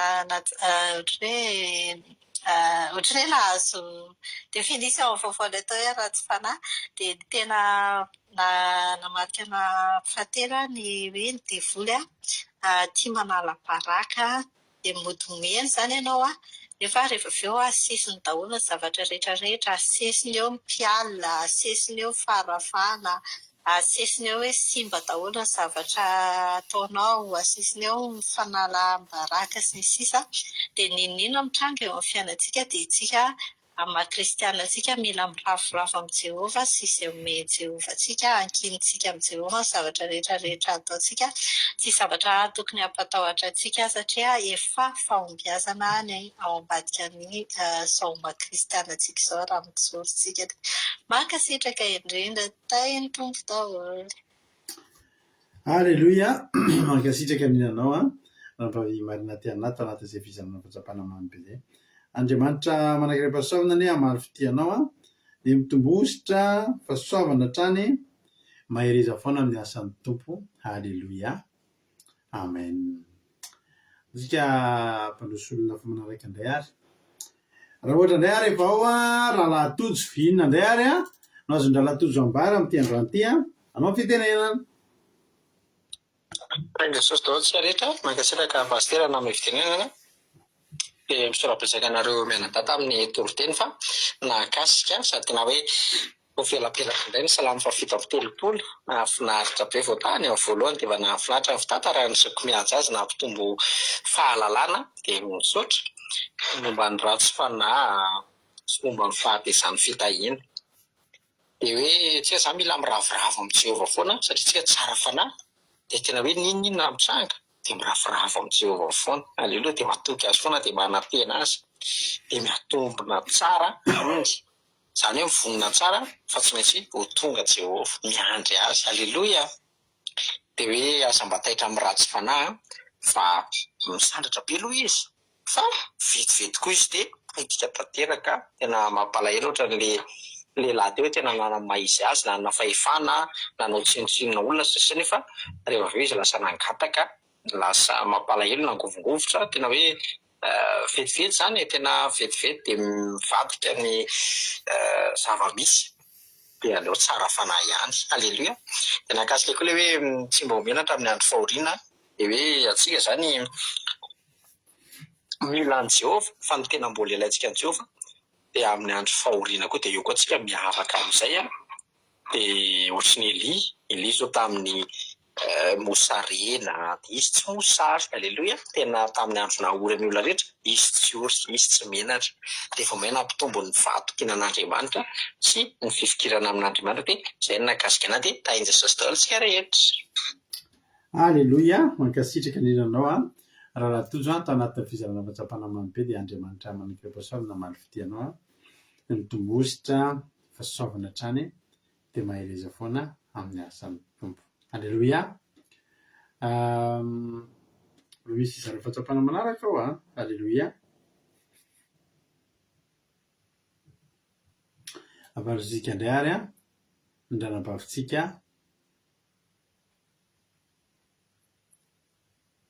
Erika. Aleloia.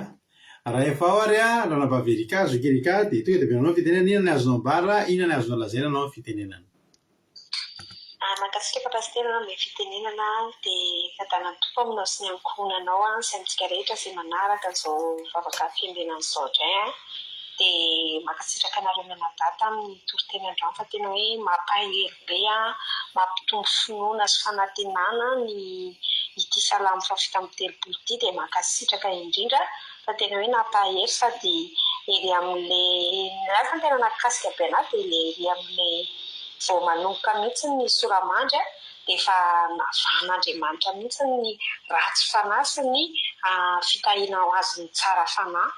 Dia araka ny efa voalaza teo daholo moa hoe ny ratsy fanahy dia tsy ambinina na dia manana ny zavatra ampy rehetrarehetra fa ny tsara fanahy kosa dia efa manana an'ilay lovo dia tsika izany tsy tokony hiala na alahelo an'ireny olona manan-karena nefa ny ratsy fanahy ireny fa ny antsika efa miandry antsika ny lovo. Tena mampahery be ilay hoe miandry ny lovo dia tsika tsy ety atafy ny antsika efa misy lova any an-danitra any efa miandry antsika tsirairay avy dia izany izany tokony hananantsika kristianina fanantenana sy fiandrasana an' Jehovah satria teto Jehovah dia tena mampianatra antsika mba hananantsika faharetana ahatonga antsika toky azy foana ary atahotra anazy sy andeha marina foana. Nakasika kely anahy ilay ohatry hoe nahatonga saina fa nakasika anahy ilay tantara kely tantaran'ny pasitera tamin'ny voalohany iny hoe nisy ranganana na be dia tena hoe nirehare tamin'ny fananany eritreritra hoe tsy ho tratry ny alika izy fitenintsika malagasy dia eritreritra hoe tena tsy ho antra mihitsy nefana noentin'ilay tsy haiko moa zavatra nataony tany nananany ny harena iny fa dia tena netiny teo amin'ny toerana io fa nahantra fa tsy ilay nanana ny rehare dia tena nakasika be anahy hoe tsika olona mivavaka reto dia tsy avelan'Andriamanitra afa-baraka izany fa avelon'Andriamanitra na misy zavatra manjo antsika dia tsy ataon'Andriamanitra miharihary tahaka ny fafambaraka azy n'izao tontolo izao fa tena hoe avelon'Andriamanitra isika sady fa tsika tahaka n'ilay nakasika kely anahy koa ilay hoe tahaka mijiro ireny mpanao artista na mpanao fampisehoana ireny tsika dia iny jiro boribory iny manazava ny olona iny dia tahaka izany ny fahazavana ataon'Andriamanitra antsika dia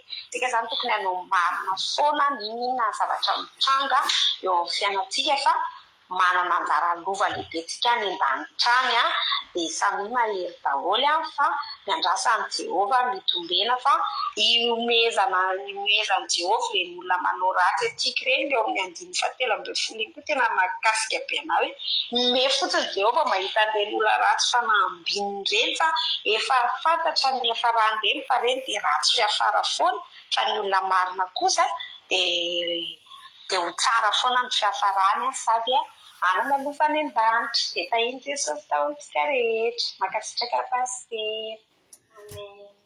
Aleloia. Mankasitraka indrindra anao ranam-pahaverika tanatin'izay fizarana fahatsapana mamy be izay dia Andriamanitra manaka-pahasaovana ary maro fitianao dia mitombosa sy fahasaovana hatrany dia maheleza foana amin'ny asan'ny tompo. Aleloia. Raha misy olona hafa hizara fahatsapana aleloia taloha ary asika fizarana fahatsapana aleo hitady ny sarin'ilay olona satria ohatrany tsy dia piditra matetika eto izy io fa tsy indraindray ihany dia ohatrany efa misy sariny azy satria efa nizara fahatsapana tety ihany izy efa elaela asolo tedavina ny sariny a izy ary zany olo zany raha fantatrareo asolo tedavina ny sary a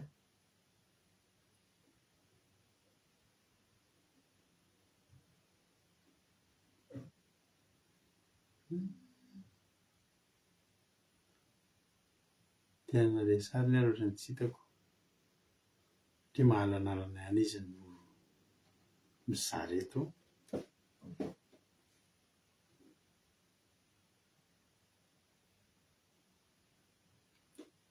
sady tsy tafiditra koa ary izy tsy tafiditra koa ary izy a tsy maninona zany a fa hiditra amin'ny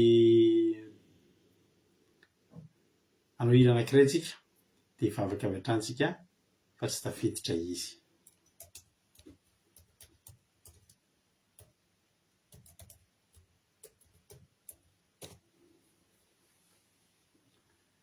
eny ary zao ary ataontsika ity ry a ho voninahitr'Andriamanitra dia aoriana tetiketsika dia hivavaka ny firenena dia marina ny fotoana. Halleloia.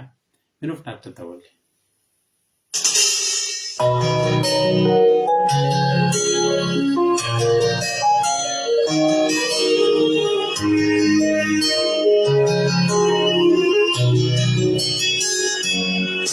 Tokambuya yadire ameniti fiainana timba manakantenay yatsapazana navakivakihi ihunzani fiaina tsarata suyani fiainako atananandriamanitra Tokambuya yadire ameniti fiainana timba manakantenay yatsapazana navakivakihi ihunzani fiaina tsarata suyani fiainako atananandriamanitra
Ifizeria nurundesimo fizeri nuruna Izamulanifa Anjimarija Zimanaria Zaluba kose totan Bayandarija Sumana Sumafinarija Ifizeria Nurundesimo fizeri nuruna Izamulanifa Anjimarija Zimanaria Zaluba kose totan Bayandarija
Halleloia.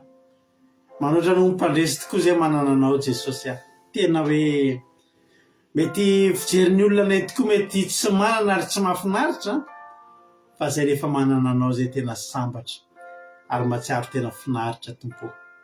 Misaotra ny amin'ny toroteny androany a, misaotra ny amin'ny fampaherezana zay nataonao tamin'ity an'ity a, misaotra fa tena nahery zay aza manahy anao Jehova fa tsy ho tezitra amin'ny raha tsy fanahy zay ary tsy tsiriritra ny reny zay fa ny anay mbola tsara lavitra. Halleloia.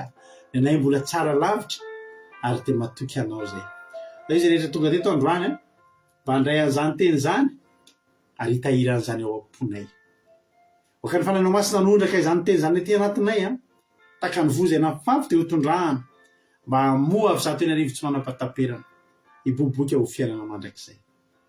Tena hoe ho tsapanay amin'izay zany fanambinana ny fiainanay, fahatezan'ny fitahiana anao ny sitraponao zay Andriamanitra, hitandrina ny didinao zay, anaradianao zay Jesosy a, ho mpianatrao dia ho tahiana mandrakizay.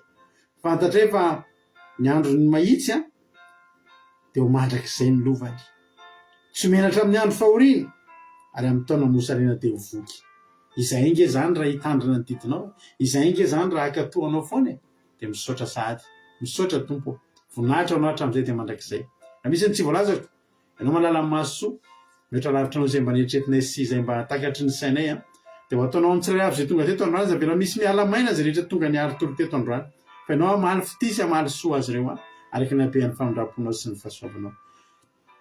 Misaotra raha eo, misaotra Jesosy eo, misaotra fanamasinao. Amen. Mampandrotsika mba fitsika aliana amin'izao fotoan'izao a, hitondra antsika anatin'ny vavaka ho an'ny firenena. Ranambavy anao ny fitenenana. Alleluia, mankasitraka indrindra pastera na amin'ny fitenenana dia hiaraka hivavaka antsika amarana izao fotoana izao ary hivavaka ho an'ny firenena ihany koa.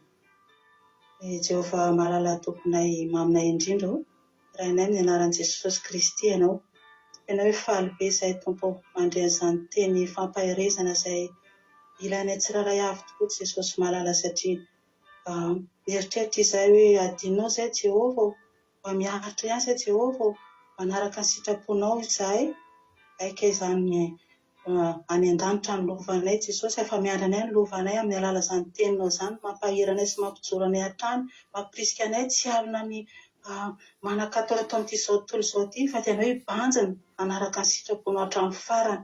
Izay no angatahanao aminay dia ho tanterahanay izany, dia tena misaotra anao izay fa tanteraka soamantsara ny fampitana ny teninao izany ary tsy tapaka ny fandarana Jesosy isaorana anao izany. Ankehitriny izay dia tondram-bavaka amin'ny firenena, satria amin'ny firenenao Jesosy dia maro tokoa ny olona mahatsara ireo resy ny fiainana noho ny tsirara, noho ny zavatra hoe tsy mifanaraka amin'ny sitraponao Jesosy, maro ny mpanaroroatra Jesosy dia mahatsiaro voelikilika ireo izay miezaka manao ny marina nefa atao tsy mahita rariny mihitsy Jesosy, atao tsy mahazo anjara mihitsy Jesosy, dia amin'ny alalana izao teny omenao izao dia tena hoe ahirana ireo izay mifikitra amin'ny fahamarinana amin'ny firenena io Jesosy, ireo miady amin'ny fahamarinana, miezaka manao ny sitraponao dia tsy ahatsiaro ho very izy ireo, tsy ahatsiaro hoe reraka latsaka tany izany fiadiany amin'ny fahamarinana izany, fa tena hoe mampahery azy tokoa Jesosy azany teninao izany, ananan'izy ireo fanantenana hatramin'ny farany. fa any an-danitra ny lovan'izy ireo Jesosy ary za misy nangatany aminao hoe fo azy Jesosy ireo olona ireo ampahirezy mandrakariva izy ireo Jesosy mba tsy ho kivy, tsy jery, tsy ritra ireo izay manan-katao amin'izao fotoana izao izay tena ampiasain'ny devoly.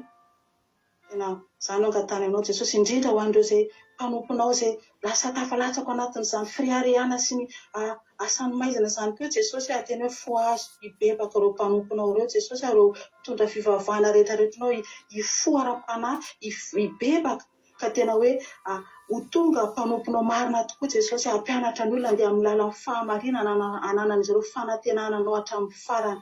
Izany hoe tetapona Jesosy amin'ny firenenao Madagasikara io dia misaotra Jesosy malalo matoky sy mihina izay fa tena hoe miasa amin'ny firenena ianao satria ny tananao tsy sofa mahavonjy ary ny sofinao tsy lalodalofana fa tena mahare dia misaotra sady Jesosy amin'izay rehetra hetsika ataonao amin'ny firenena io dia raha sara keto izay dia tena hoe hamelona fanantenana vaovao anay indray izany teninao izany Jesosy ho amin'ny fiandrasananao eny amin'ny rahona lanitra Jesosy malalo hijoroany hatramin'ny farany dia mankasitraka Jesosy dia voninahitra dia ho anao irery ihany tompo izany raha tananao mandrakizay.